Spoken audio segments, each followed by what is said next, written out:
Hi, today I'm going to show you how to mount a router in this Woodpeckers Router Lift and also how to set it up and get it ready to use. Hi, I'm Ron Paulk, designer of the Paulk Compact Bench, the Paulk Total Station, and the Smart Wood Shop. If you want any of my plans, you can click on the link at the end of this video or immediately in the description down below, and it'll take you right to my store. All right, before I do this, I want to tell you why I'm doing it. I have this router, which is a Milwaukee, I think it's a 5625-20, and it's they're big, I think 3.5 horsepower. I mostly only use these for router tables. I hardly use a router this big for handheld routing. I bought this one because it has a depth adjuster. It's a fixed base with a nice depth adjuster. But what I really liked about it was once I mounted it on a router plate, like this Woodpeckers router plate that I use here, I can take this T-wrench from the top and then I can move the motor up and down, which changes the blade height. The process requires me to reach underneath and pull this bail, which is really tight, then move it to my location and then tighten it back down. That was one negative. The other one was this adjuster is a very coarse screw. So it's a gross movement, it's a lot of movement. If I want it to be real fine, it's kind of tough to do. With this much more precise lift from Woodpeckers, I can also raise and lower it from the surface with grossly moving it into the position I want it within, say, 1/4 of an inch or so with this handle by a quick lock from the top and pull it, and I'll show you that when I set it up, and then a turn and it locks it into place. Pull this out, and then with this very fine adjuster right on the top, I've got this super fine thread that I can just move it precisely. Plus there's a gauge on the top. As soon as I get it set in the position that I want, I can just zero this out, and then I can move it precisely with this top, and then take an Allen wrench from the top, and there's a brake, and just tighten the brake and just fix it all in. So I can do that all from the top, and it's very fine. So in what I do and wanting to adjust my bits to be precise, I just feel like this has been working great. Obviously there's more expense in adding this, but I just feel like that it's going to take my work to the next level in quality, accuracy, and also just my enjoyment of working with my tools and doing woodwork. Okay, now we know the why, let's go ahead and do it. So to start with, there is a handle that raises and lowers the base, and it comes with a spring that you can install, and this helps you lift the router. Got a little rubber handle, I'll slip that on. We'll take these two washers, put them both on first, just drop them on the shaft, right down to a pin that's there, so they'll sit right where you need them. Then take the spring, drop that on, and then you take this nylon collar, and there is a groove in the running up and down the shaft, and so you set up the Allen set screw, just kind of push the spring down a little bit, and then tighten it till it touches, and then back it off 1/2 of a turn. And that's just so that it doesn't drag when you're pushing up and down on it. And they do say that if you find that it's dragging, is to back it off another 1/2 a turn. I got the 414 because I got it for this particular router. If you've got the big Porta cable or one of the other Triton or one of the others, it would be a different set of blocks. I think the only difference between this lift and the others, or the different model numbers, are the blocks they send you. The reason I think that is because these are labeled 414, which is the sub-model of this. So I think basically they just send you the blocks you need for your router motor. You can buy these separately, so I think that in the future, if I wanted to go to a Porta cable or a different, a Bosch, a different brand, then I would just go to their site and get the proper blocks for that particular motor. Okay, to install these blocks, there's 3 of them, and it's pretty obvious where they go. We're going to use a washer and a screw to hold them in place. And that is this little package here. And this is the same Allen wrench that goes with these little screws. They give you an extra one. You only need 3, and they give you 4 of each. So we'll drop that back in. Okay, these are all 3 installed exactly the same way. So you take the washer and drop it right where it goes, right in the cutout. And this is going to drop in to this slot. They're all identical, so it doesn't matter. But in the lift, there are 2 grooves. And so there's an upper groove and a lower groove. And the instructions, in my case, for the 414, I'm going to use the lower groove. So I'll, again, put the washer on, and then I just drop it in the slot, and the washer will tip up. So as I'll just let it tip up and just drag it down. I'll go past the first slot and go to the second and just pull it back up, and it falls right into place. Not complicated. And then I'll take the screw and install it.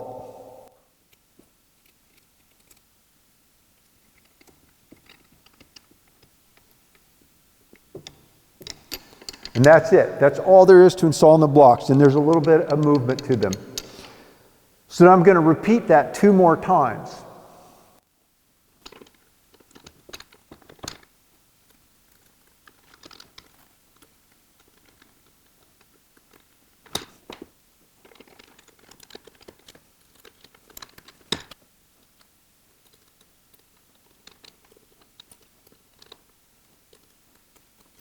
Okay, with the blocks installed, now I'm going to set up the lift to accept the motor. So the carriage here, what I want to do is move it all the way up against the bottom side of the plate. And to do that, you can mount it in your router bench, or you can just hold it on the side the way I'm going to do, and insert the lift handle into the hole that's on the top. It's right by the dial. You want to have the handle pointing across the direction, so it's pointing, I guess it would be to the right. You're going to drop that in, and you don't force it. You can kind of feel it when it gets down there. Now I'm fighting the spring, which is probably one of the reasons most people don't use the spring. But I go down into the hole, and you don't force it. There is a flat side to this. It only goes in one way, and it's a precise fit. So I'll push it in. I know I'm pointing it in the right direction, so it'll be close. Once I get it in there, it'll bottom out, and then I just turn it. It doesn't matter which way I turn it. And because of the spring, that pulled it all the way up. Without the spring, I just manually pull it up. So it's pulled the carriage all the way to the bottom of the plate, and now all I'm going to do is just turn this handle, and it'll pop out. So it's kind of a turn and unlock, move it. When you turn it to bring it out, it locks it. So you don't have any other locks you need to do. So with that in position and the blocks in, now I'm going to install the motor. Now this particular motor, because it has its own depth adjuster, we're no longer using this, but to remove it, you have to take the whole thing apart, and you don't need to remove it. You can keep it in place if you want to go back to the base that it came with. Now in this carriage, there's only one way that this shaft will go into, and it's the larger opening, and there's also a bit of a cutaway to accept the circumference of this. So we'll drop it in, and again, it can only go in that way. It won't fit in any other way. And then I want to go until the motor hits the bottom side of the plate. So that fixes its location. We've got the carriage all the way up, and the motor it can go no further. Which in this case, with this router motor, it's kind of nice in that I can change the bits from above the surface without using those offset wrenches. Some of the motors with the shorter, I think the Porter Cable is like that. It's got a little bit shorter body, and so you actually need to have those wrenches that are bent. You can buy them separately, and then you can reach past the surface to change your bits. You definitely want to be able to change your bits from above the table. So now the motor is where it needs to go. I want to put the screws in that hold it in place. So I've just found a hole here so that the collet of the router, it's just not, because if I set it on the bench, it'll push it back up a bit. So just letting gravity help me there, because I want to put these 4 screws in the side. At this point, I can put in 3. I can put in the 2 on this right side and then the 1 upper here. This lower one, this adjuster is in the way. So I'll have to make an adjustment before I can put in the 4th one. So I'll get all 4 of these in. All right, now that those 3 are in, I want to lower the carriage so that I can get to that 4th screw. So again, I'll take the lift wrench and point the handle across the motor, turn it, push it away and lift it out. And now I have access to the 4th one. All right, so that is all there is to installing the motor. Everything else we need to do is to set it up in the bench.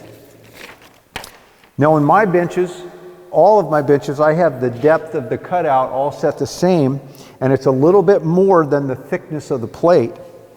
So what I want to do, and I do that on purpose because I want to be able to set it up so that it's perfectly flush. You can see here, I've got a little bit of room between the surface of this and the surface of the bench where it would hit. And I just want to bring them up. And what Woodpecker does is they have in all of their plates, in their phenolic plate, which they don't make anymore. I've been using this one for a very long time. And their upgraded version of it, which they do sell now, which is their aluminum plate, and it's the same plate they use on their lift. And I'll do this once. Once I set it up, it stays. What I want to do is just take about 4 of these and get this adjusted to the right height.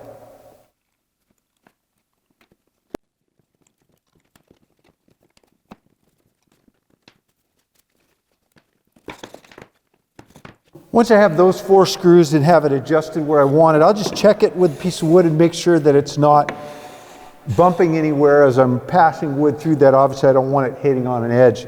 So they're all adjusted where I want them. Now I'm just going to fill in the rest. Once the plate is level, what I want to do is adjust these little side plungers just to make it so that the plate is nice and tight and snug. So there's just a little bit of play, which is intentional. And on one long side and one short side, there are these plungers. They're adjusted with the provided wrench, and basically they just will go in and out, a very small amount, but just to snug the plate into place. And it's a bit of trial and error until you get it just right.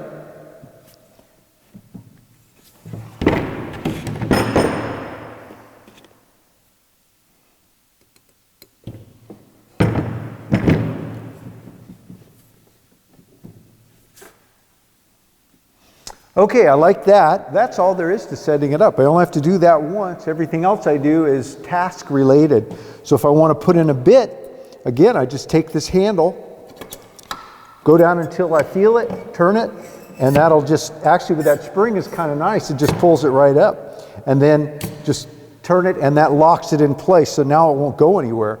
And so from above the bench, I can install whatever bit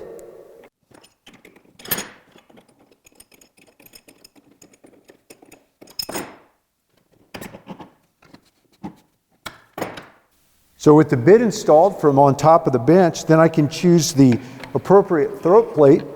The lift comes with 3. You can buy a set. I think they've got 8 more sizes, but you get the one that's as close as you can. In this case, I have to go with the biggest one. And what's nice is there's no screws or any attachments for this. This uses a spanner wrench that it comes with, and I believe that it is counterclockwise, tightens them. I can then adjust the precision of the cut that I want to do from above the bench. So now all I have to do is move this wheel, which is slightly below the surface, move it up or down until I get it right where I want the cut to be. And then I can set this dial just by rotating it with my fingers. There's a line. I can set that to 0 once I have the bit about where I want it. And then I can just watch that dial, and with precise movements, I can see exactly where I'm putting it. So I'll take my test piece, make my first little bit of a cut, look at it. If I need an adjustment, I can go up or down and get it absolutely precision, perfect. And that I can't do with the factory screw that most of these kind of routers come with. And the plate also comes with a screw-in pivot. This is obviously if you're doing any pattern cutting, and you can then go against that, and it's safe and it helps you work around your bit. Most plates do come with that. Now that my Woodpeckers lift is all set up and ready to go, in the next video I'll set up my Woodpeckers super fence and show you how to do that as well. Hey, if you like these videos, be sure to give me a thumbs up and subscribe so you'll know when I drop a new video. But most important, share this channel with others so that I can grow my subscriber base. Thanks for dropping into the Smart Wood Shop. Have a great day.